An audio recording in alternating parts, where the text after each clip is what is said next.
BRS ఢమాల్ Lok Sabha ఎన్నికల్లో గెలిచేది 2 చోట్లే. అమ్మా 2 కూడా ఇస్తున్నావా దిశ పేపర్? అంటే దానికి కారణం ఉన్నది. ఎల్లుండి పొద్దుగాల మెదక్ల మీటింగ్, కరీంనగర్లో మీటింగ్లు ఉన్నాయి కదా, జర ఇంపాక్ట్ ఏమైనా చూపిస్తుంది అని.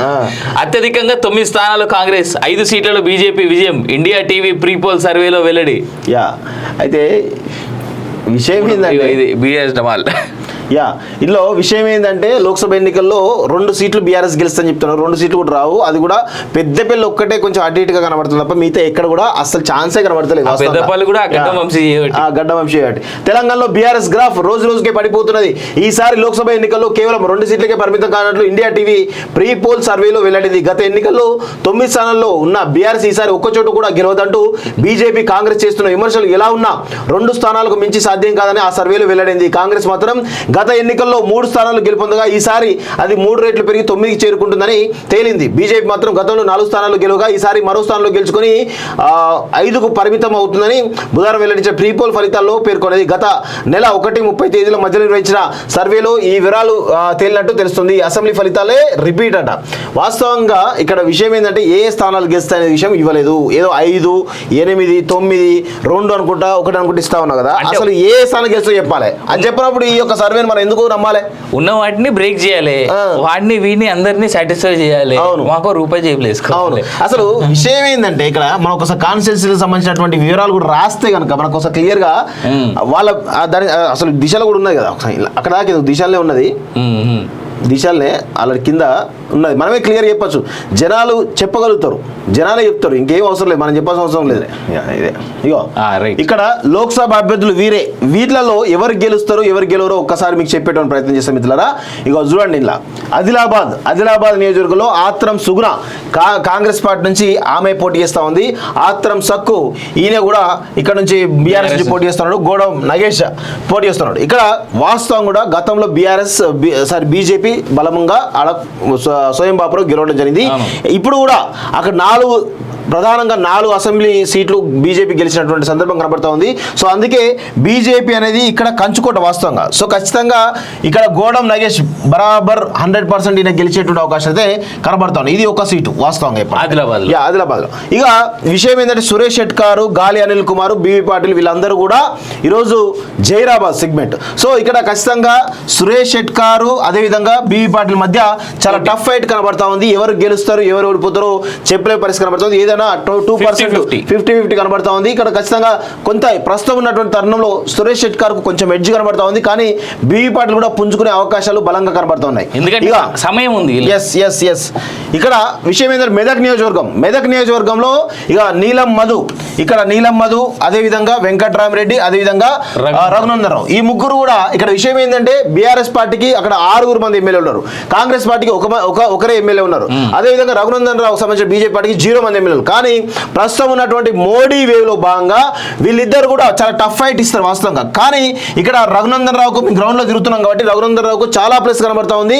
ఇక్కడ వెంకట్రామరెడ్డి ఎంత ఓట్లు బలంగా గెలిస్తే అది రఘునందన్ రావుకు అంత కూడా మేలయ్యే అవకాశం కూడా కనబడతా ఉంది. సో నీలం మధు విషయం ఏంటంటే నీలం మధుకు రాష్ట్ర వ్యాప్తంగా పేరు ఉన్నప్పటికీ కూడా ఆయన బలమంతా కూడా కేవలం పటాన్చేరులో ఉన్నటువంటి ఒక కాన్స్టిట్యున్సీకి మాత్రమే పటాన్చేరు కాన్స్టిట్యున్సీ లో కేవలం ఒక 4 విలేజ్లకు మాత్రమే ఈయన పరిమితం. ఈయన హవా ఉంటుంది అక్కడ, బలమైనటువంటి ఓటు బ్యాంకు సంపాదించగలుగుతాడు. అదేవిధంగా అమీన్పూర్ కానీ పటాన్చేరు టౌన్ ఏదైతే ఉందో ఈ టౌన్లలో ఆయనకు ఈరోజు పెద్దగా ఓటు బ్యాంక్ వచ్చే అవకాశం లేదు. అక్కడ కాటా శ్రీనివాస్ గౌడ్ ప్రస్తుత ఎమ్మెల్యే అభ్యర్థి ఎవరైతే ఉన్నారో ఆయన యొక్క సపోర్ట్ కంప్లీట్గా ఈయనకు లేదని స్పష్టంగా తెలుస్తుంది. ఆయన అసలు సపోర్ట్ చేయరని చెప్పేసి కూడా ఈరోజు పెద్ద ఎత్తున మంకుపట్టు పట్టుకొని కూర్చుని తెలుస్తుంది. ఎందుకంటే గత అసెంబ్లీ ఎన్నికల్లో ఈయన చేయబట్టే ఈరోజు కాటా శ్రీనివాస్ గౌడ్ ఓడిపోవడం జరిగింది. నేనెందుకు సపోర్ట్ చేయాలనే కోణంలో ఈరోజు కాటా శ్రీనివాస్ చాలా సీరియస్గా ఉన్నట్టు తెలుస్తోంది. సో మొత్తానికైతే ఫస్ట్ తన సొంత నియోజకవర్గంలోనే ఆయనకి ఇబ్బందికరంగా ఉంది కాబట్టి మిగతా నియోజకవర్గాల్లో ఎలా ఉంటుంది అనేది కూడా చూడాల్సిన అవసరం ఉంది. అండ్ దట్టు చాలా తక్కువ సపోర్ట్ వస్తుంది నీలం మధుకి. పేరు అనౌన్స్ చేసి కాంగ్రెస్ పార్టీ మంచి పని చేసింది కాదని అనం అసలు ఈ విషయంలో మాత్రం న్యాయం చేసింది. ఒక దళిత బిడ్డకి ఇచ్చి ముదిరాజ్ బిడ్డకి ఇచ్చి. కాకపోతే ఇక్కడ ఒక విషయం ఏంటంటే నీలం మధు విషయంలో లోకల్ క్యాడర్ ఆయనకి ఏ మాత్రం సపోర్ట్ చేస్తలేరు, ఎట్టి పరిస్థితుల్లో చేయట్లేదు. రఘునందన్ విషయంలో ప్లస్ అయ్యేది ఏంటంటే అరే పాపం ఓడిపోయిండు ప్లస్ గతంలో కూడా ఎంపీ పోటీ చేసిన ఎగ్జాక్ట్లీ ఎంపీ పోటీ 2.5 లక్షల ఓట్లు బీజేపీ వేవ్ లేనప్పుడే వచ్చింది. ఇప్పుడు BJP wave Amit Shah wave స్పష్టంగా కనబడతా ఉంది కాబట్టి ఆయన విజయం నల్లేరు మీద నడకలాగానే కనబడతా ఉంది. సో ఇది మనకు రెండో సీట్, ఇది రెండు గెలుస్తాయి అనేది మాకు స్పష్టంగా చెప్పగలం. ఇక నల్గొండలో కుందూరు రఘువీర్ రెడ్డి, కంచర్ల కృష్ణారెడ్డి, శానంపూడి సైదిరెడ్డి. సో ఇక్కడ కుందూరు రఘువీర్ రెడ్డికి చాలా ఎడ్జ్ కనబడతా ఉంది. అట్లానే శానంపూడి సైదిరెడ్డి కూడా అంత ఈజీగా మనం ఏడకలేదు, ఆయన కూడా చాలా టఫ్ ఫైట్ ఇచ్చే అవకాశం కనబడుతుంది. మేము ఆ గ్రౌండ్ లో ఇంకా తిరగలేదు కాబట్టి మాకు స్పష్టంగా తెలుస్తలేదు. కానీ ఎంతైనా నల్గొండ, ఖమ్మం అనేది కొంత బేస్ కాంగ్రెస్ బేస్ ఉన్న సీట్లు వాస్తవంగా, కానీ బలంగా ఖచ్చితంగా శానంపూడి సైదిరెడ్డి అనే వ్యక్తి రెండో ప్లేస్ లో చాలా టఫ్ కాంపిటీషన్ ఇచ్చేటువంటి అవకాశాలు చాలా బలంగా ఉన్నాయి. బీజేపీ ఖచ్చితంగా దీనిలో ప్రధానంగా టఫ్ కాంపిటీషన్ కూడా ఇచ్చేటువంటి ఇక్కడ ఇక భువనగిరిలో చామల కిరణ్ రెడ్డి, అదే విధంగా బూర నర్సయ్య గౌడ్, వీళ్ళిద్దరి మధ్యలో టఫ్ ఫైట్ కనబడతా ఉంది. అదే విధంగా ఇక్కడ విషయం ఏంటంటే చామల కిరణ్ రెడ్డికి కోమటిరెడ్డి బ్రదర్స్ యొక్క సపోర్టు శూన్యం. అసలు ఈయన అభ్యర్థిత్వాన్ని వాళ్ళు ఎవరు కూడా సపోర్ట్ చేయట్లేదు. వాళ్ళు ఈరోజు వీళ్ళ సపోర్ట్ ఈయనకు లేకపోవడం చాలా మైనస్ కనబడుతూ ఉంది.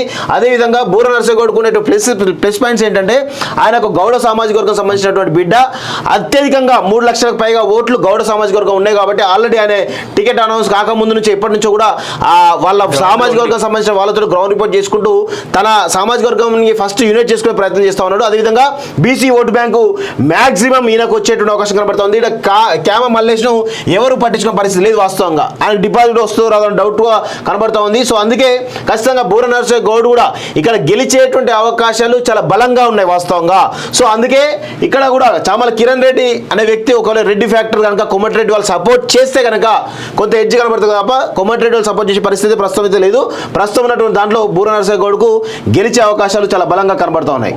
ఇక నెక్స్ట్ వరంగల్ సెగ్మెంట్ చూసినట్లయితే ఇది ఎస్సీ రిజర్వ్ సంబంధించినటువంటి నియోజకవర్గం. దీనిలో కడియం కావ్య, ఈమె ఎస్సీ బైండ్ల మాదిగ ఉపకులం సంబంధించినటువంటి బైండ్ల సామాజిక వర్గం. బట్ ఆమె విషయంలో నెగిటివ్ అవుతుంది ఏంటంటే తను పెళ్లి చేసుకున్నటువంటి భర్త పేరు ఇన్ని సంవత్సరాలు ఎవడు పట్టించుకోలే. కానీ ఎస్సీ రిజర్వ్డ్ సీటు ఈ అమ్మాయికి ఎప్పుడైతే సీట్ కన్ఫర్మ్ చేసిందో let it be BRS or Congress, తన భర్త ఆమె ఎవరిని పెళ్లి చేసుకుంది, ఆ పేరేంటి అనేటువంటిది సోషల్ మీడియా మాధ్యమాల ద్వారా ఆమె సొంత క్యాడర్ లో కూడా ఇన్ఫాక్ట్ కాంగ్రెస్ వాళ్ళు కూడా చాలా బలంగా తీసుకెళ్తున్నారు.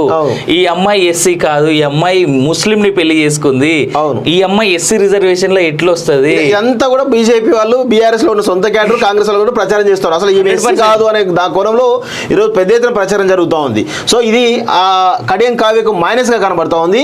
అక్కడ ఆరు రమేష్ కు ఇదంతా ప్లస్ అవుతుంది. ఇవన్నీ అంశాలు ఈయనకు ప్లస్ అవుతున్నాయి. ఎందుకంటే ఈయనకు వాస్తవంగా ఈయనకు అసలు అడ్వాంటేజ్ ఏంటంటే అసలు బీజేపీ ఈయన కాకుండా వేరే వాళ్ళకి ఇస్తే ఖచ్చితంగా ఓడిపోయేది వాస్తవంగా. ఆర్ రమేష్కి ఇవ్వడం వల్ల ఇక్కడ వరంగల్ వెస్ట్, ఈస్ట్, పరకాల్లో చాలా బలమైనటువంటి మెజారిటీ బీజేపీ పార్టీకి వస్తుంది.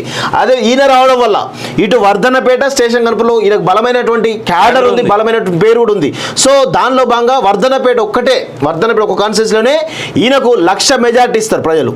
ఎందుకంటే గతంలో ఇచ్చారు, ఇప్పుడు కూడా ఆయన ఎందుకు ఓడగొట్టుకున్నాం అనేటువంటి ఒక దాంట్లో ఈరోజు ప్రజలు కొంత బాధపడుతున్నారు వాస్తవంగా. సో ఆ క్రమంలో కేవలం వర్ధన్నపేటలోనే ఆయన 1,00,000 మెజారిటీ వస్తే ఈరోజు స్టేషన్ గన్పూర్లో ఒక మంచి ఓట్లను సంపాదించగలిగితే ఇటు ఈస్ట్, వెస్ట్, పరకాల వీటిలో ఎట్లా మెజారిటీ వస్తుంది.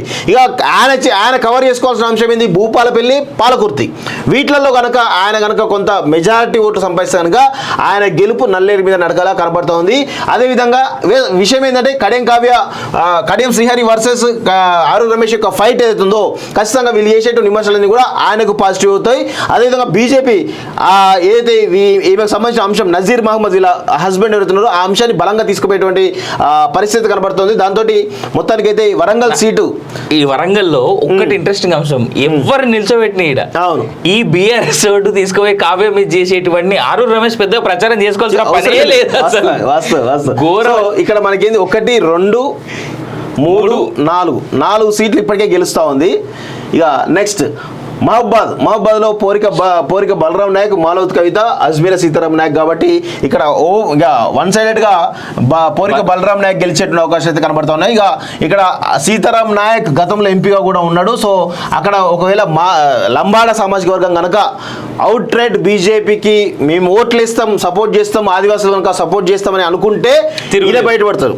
ఒకవేళ ఓన్లీ కాంగ్రెస్ వేవ్ ఉంటే మాత్రం ఈయన బయటపడే అవకాశం ఉంది. ఇక్కడ ఖచ్చితంగా ఇది కాంగ్రెస్ జిల్లానే కనబడతా ఉంది. ఇక్కడ పెద్దపల్లిలో గడ్డ వంశీ, కొప్పుల ఈశ్వర్, గోమాస శ్రీనివాస్. అయితే ఇక్కడ విషయం ఏంటంటే చాలా విచిత్రమైన పరిస్థితి కనబడతా ఉంది వాస్తవంగా. వీళ్ళలో ఎవరు గెలుస్తారు ఎవరు గెలవరు మూడు కూడా త్రిముఖపూర్ కనబడుతుంది ఇక్కడ.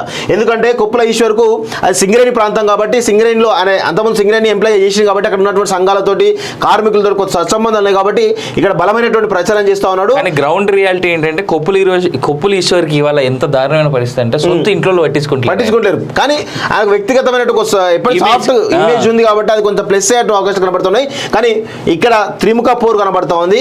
గడ్డం వంశీకి కొంత ఎడ్జ్ ఉందని తెలిసినప్పుడు కూడా గోమాస శ్రీనివాస్ ఏ విధంగా ఆయన ఓట్లను ఏ విధంగా రాబట్టుకుంటాడు, అక్కడ కూడా బీజేపీలో బలంగా ఉన్నాయి. గోమాస శ్రీనివాస్ కు 2009లోనే ఆయనకు 2 లక్షల పైచీలకు ఓట్లు రావడం జరిగింది బీఆర్ఎస్ పార్టీ నుంచి. సో వ్యక్తిగతమైన ఇమేజ్ కూడా ఆయనకు బలంగా ఉంది వాస్తవంగా. సో అదంతా కూడా ఆయనకు ప్లస్ అవుతుందా మైనస్ అవుతుందా చూడాల్సిన అవసరం ఉంది. ఇది కొంచెం టఫ్ సీట్ అన్నట్టు. ఈ త్రిముఖ పోరు ఉండే సీట్ ఎవరు గెలుస్తారో ఎవరు గెలవరో చెప్పలేని పరిస్థితి కనబడతా ఉంది. నాగర్ కర్నూలు. సో నాగర్ కర్నూలులో మల్లు రవి, ఆర్ఎస్ ప్రవీణ్ కుమార్, భరత్ ప్రసాద్ పోతుగంటి. ఇక్కడ అవుట్ రైట్ పోతుగంటి భరత్ గెలవబోతున్నాడు. వాళ్ళ ఫాదర్ ఇమేజ్ ఈయనకు చాలా ప్లస్ కాబోతుంది. ఫాదర్ ఇమేజ్ తో పాటు అక్కడ మోడీ హవా ఏదైతుందో స్పష్టంగా మేము గ్రౌండ్లో తిరుగుతున్నాం కదా, మోడీ హవా అయితే స్పష్టంగా కనబడతా ఉంది. మోడీకి ఓట్లు వేయడానికి ప్రజలు సిద్ధంగా ఉన్నారు. కానీ అక్కడ అభ్యర్థి గనక అదేవిధంగా మోడీ మానియన్ కనుక ముందు తీసుకుపోగలిగే కెపాసిటీ ఉంటే, వ్యక్తిగతమైన ఇమేజ్ కనుక ఉంటే ఖచ్చితంగా అక్కడ బీజేపీ అభ్యర్థి గెలిచే అవకాశాలు బలంగా ఉన్నాయి. ఎందుకంటే మేము ఇది గ్రౌండ్లో చూస్తున్నాం కాబట్టి, గ్రౌండ్లో మా టీమ్స్ తిరుగుతున్నాయి కాబట్టి వాళ్ళు చెప్తున్న ఇన్పుట్స్ తోటే మేము క్లియర్గా చెప్తున్నాం. అందుకే భరత్ ప్రసాద్కు వాళ్ళ ఫాదర్ ఇమేజ్ ప్లస్ ఈయన ఇమేజ్ కొంత ప్లస్ అవుతుంది వాస్తవంగా. సో అందుకే ఆయన బయటపడే అవకాశాలు బలంగా ఉన్నాయి. సో మల్లు రవి కాకుండా ఇక్కడ ఒకవేళ కనుక సంపత్ కనుక ఉంటే ఖచ్చితంగా ఇక్కడ కొట్టే అవకాశం ఉంటుండే వాస్తవంగా. కానీ మల్లు రవి ఉండడం వల్ల ఈ అడ్వాంటేజ్ అయితే భరత్కి పోతా ఉంది వాస్తవంగా. ఇక ఆర్ఎస్ ప్రవీణ్ కుమార్ గురించి మనం ఎంత తక్కువ మాట్లాడుకుంటే అంత మంచిది. ఎందుకంటే ప్రజల్లో క్రెడిబిలిటీ మొత్తం కూడా కోల్పోయినట్టు వ్యక్తి కనబడుతున్నాడు. సో ఆయనకు డిపాజిట్ వచ్చినా ఆశ్చర్యం, డిపాజిట్ కూడా రాదేమో అనిపిస్తుంది. నెక్స్ట్ ఇక మహబూబ్ నగర్లో ఇక వంశీ చంద్ర రెడ్డి, మన్నె శ్రీనివాస్ రెడ్డి, డీకే అరుణ. ఇక మన్నె శ్రీనివాస్ రెడ్డికి డిపాజిట్ రాదండి. ఇక రాష్ట్రపతి ఇది మర్చిపోండి. ఇది విషయం, ఈ సీట్ అసలు మొత్తం మర్చిపోండి. ఇక వంశీ చంద్ర రెడ్డి, డీకే అరుణ గతంలో 20,000 ఓట్లు 25,000 ఓట్లతో తేడాతోటి ఓడిపోవడం, చాలా స్వల్ప మెజార్టీతో ఓడిపోవడం జరిగింది. ఈసారి ప్రజల్లో ఒక సానుభూతి అయితే ఆమెకు స్పష్టంగా కనబడతా ఉంది.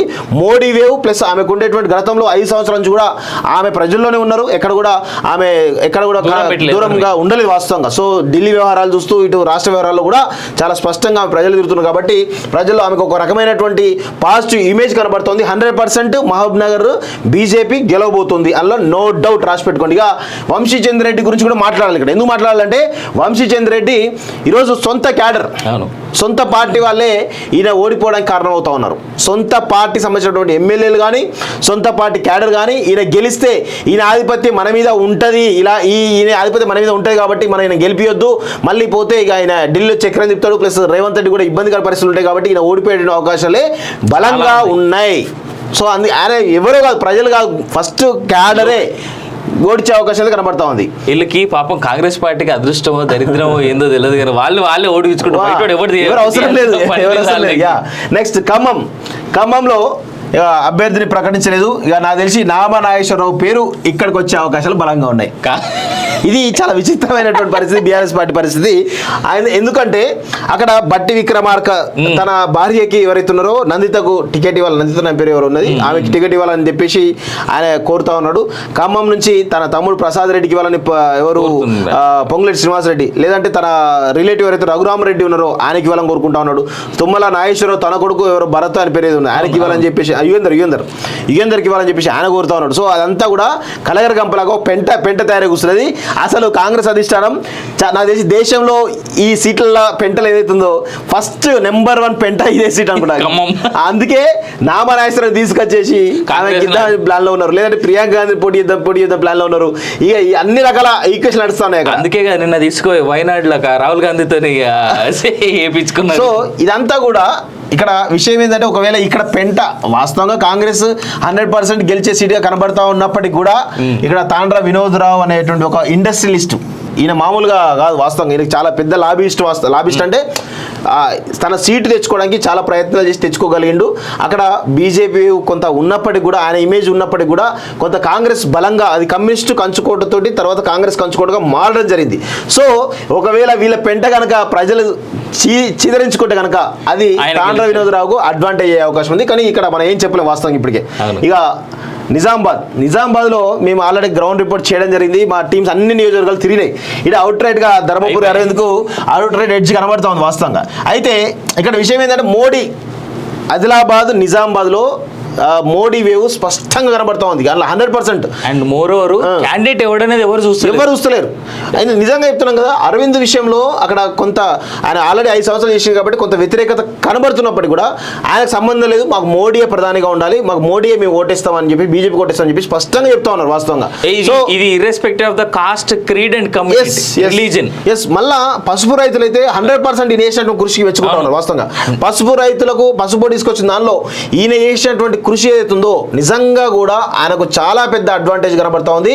రైతులు గతంలో 2019లో దాదాపు 200 మందికి పైగా పసుపు రైతులు నామినేషన్ చేశారు. కానీ ఈసారి పసుపు రైతులంతా కూడా ఈరోజు ధర్మపురి అరవింద్ వెంట ఉన్నారు. పసుపు బోర్డు రావడం, పసుపు ధర అమాంతం పెరగడం, 6,000-7,000 ఉన్నటువంటి ధర ఈరోజు 15,000 20,000 టచ్ అవుతా ఉంది. సో ఇదంతా కూడా అరవింద్ కృషి అనేటువంటి దానిలో ప్రజల్లో ఒక రకమైనటువంటి పాజిటివ్ ఏవైతే స్పష్టంగా కనబడతా ఉంది. ఖచ్చితంగా గతంలో వచ్చినటువంటి మెజారిటీ కంటే కూడా డబుల్ వచ్చేటువంటి అవకాశం అయితే అరవింద్ సపోర్ట్ చేస్తున్నారు. అసలు ఎలాంటి డౌట్ అయితే. నెక్స్ట్ ఇక పట్నం సునీత మహేందర్ రెడ్డి, గ్రాగి లక్ష్మారెడ్డి, ఈటల రాజేందర్. అందులో నేను చెప్పాల్సిన అవసరం లేదు, ఈటల రాజేందర్ 100% ఒక 5 లక్షల మెజార్టీతో గెలవబోతున్నారు. ఈ 2 సీట్లు అంతే, చేవెళ్ళ మల్కాజ్గిరి 2 సీట్లలో కూడా బీజేపీ స్పష్టంగా గెలవబోతుంది. అసలు విషయం ఏంటంటే బీజేపీ క్యాడర్ లేనటువంటి తాండూరు, చేవెళ్ళ, పరిగిలో మేము తిరిగితే బీఆర్ఎస్ పార్టీ సంబంధించిన వాళ్ళు బీఆర్ఎస్ కండువా చేసుకొని మేము బీఆర్ఎస్ పార్టీయే, కానీ మా ఓటు కొండాశ్వరికి బీజేపీ ఓటేస్తాం, మా ఓటు మోడీకి అని చెప్తా ఉన్నారు. ఈ పరిస్థితి కనబడుతుంది గ్రౌండ్లో, వాస్తవం కనబడుతూ ఉంది. ఈ 2 కాన్స్టిట్యూన్సీలు కూడా అదే పరిస్థితి కనబడుతూ ఉంది. సో ఖచ్చితంగా ఈ రెండిట్లో కూడా చాలా బలమైనటువంటి మెజారిటీ వచ్చేటువంటి అవకాశం అయితే కనబడతా ఉన్నాయి. బై ది వే, మేము ఇంత ప్రాపర్గా ఈ ఏరియాలో ఇలాగే ఉందని ఎందుకు చెప్పగలుగుతున్నామంటే పార్లమెంట్ సెగ్మెంట్ లో ఉన్నటువంటి ప్రతి ఊరిని మేము మా టీం తిరగడం జరుగుతుంది. రెండో విషయం ఏంటంటే దానికి సంబంధించినటువంటి అన్ని ప్రూఫ్స్ పబ్లిక్ వాళ్ళై మాట్లాడినటువంటి మాటలు మన ఛానల్లో ఉన్నాయి, మీరు చెక్ చేసుకోవచ్చు వాటి. ఇక కరీంనగర్ 100% బండి సంజయ్, అసలు కాంగ్రెస్ అభ్యర్థి ఎవరనేది ఇంతవరకు క్లారిటీ లేదు. బండి సంజయ్ని, కిషన్ రెడ్డిని, అసలు ఇద్దరిని కూడా వీళ్ళ అభ్యర్థుల ఎంపికల్లో భాగంగా వాళ్ళిద్దరిని గెలిపేయడానికి ట్రై చేస్తున్నట్టు అనిపిస్తుంది నాకైతే వాస్తవం చెప్పాలంటే. ఇన్ఫాక్ట్ ఈ ఒక్క పేపర్ లో చూసుకుంటే మనం మల్కాజ్గిరి, చేవెళ్ళ, కరీంనగర్, సికింద్రాబాద్ సరే జర హైదరాబాద్ అంటే అది లేని లెక్క, ప్రస్తుతానికి హైదరాబాద్ వదిలేద్దాం. బట్ కంపల్సరీ మంచి టఫ్ ఫైట్ అయితే ఉంటుంది.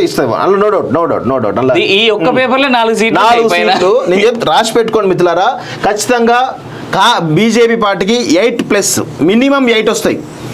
8 నుంచి 10 వరకు కూడా వచ్చిపోయేటువంటి అవకాశం అయితే కనబడతా ఉన్నాయి. ఇక సెకండ్ ప్లేస్ లో కాంగ్రెస్ ఉంటుంది, థర్డ్ ప్లేస్ లో ఇక థర్డ్ ప్లేస్ ఏం లేదు, 0 ఉన్నది. థర్డ్ ప్లేస్ లో ఎంఐఎం వస్తా చెప్పాలంటే.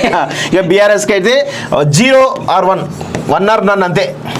అది కూడా ఎట్లా ఉంటుంది ఏందని ఇప్పుడు చెప్పలేం వాస్తవంగా. ఇది సినారియో కనబడతా ఉంది గ్రౌండ్లో, స్పష్టంగా కనబడుతుంది. అసలు అందరికీ కూడా ఎవరెవరు ఏం చేస్తారు అనేది కూడా ప్రజల్లోకి ఒక స్పష్టమైనటువంటి వేవ్, మోడీ వేవ్. అయోధ్య రామ మందిర ప్రారంభోత్సవం తర్వాత, బాలరాముడి విగ్రహ ప్రతిష్టాపన తర్వాత దేశవ్యాప్తంగా కూడా బీజేపీ వేవ్ చాలా బలంగా ముందుకు పోతుంది. దానిలో భాగంగానే ఈరోజు తెలంగాణలో కూడా మోడీ వేవ్ స్పష్టంగా కనబడతా ఉంది. దానిలో ఇక అభ్యర్థి కనుక కొంచెం బలమైనటువంటి వ్యక్తి, అందుకే అభ్యర్థుల విషయంలో వాళ్ళు చాలా పద్ధతిగా, చాలా క్లారిటీగా ఎక్కడెక్కడ ఎవరెవరికి ఇవ్వాలనే దానిలో చాలా స్పష్టంగా బలమైనటువంటి వ్యక్తులకే ఇవ్వడం జరిగింది. చాలామంది బీజేపీలో కొంత క్యాడర్ నిరుత్సాహపరిచినప్పటికీ కూడా ఇప్పుడు మోడీకి ఏంటంటే 370 సీట్లకు పైగా కేవలం బీజేపీకి రావాలనేటువంటి దాంట్లో చాలా సైంటిఫిక్గా, టెక్నికల్గా సర్వే చేసిన తర్వాతనే టికెట్లు అనౌన్స్ చేయడం జరిగింది. సో దానిలో భాగంగానే బీజేపీ చాలా సీరియస్గా ముందుకు పోతా ఉంది. ఖచ్చితంగా 8కి పైగా సీట్లు గెలిచేటువంటి అవకాశాలు చాలా బలంగా ఉన్నాయి, రాసి పెట్టుకోండి. ఇలా నో డౌట్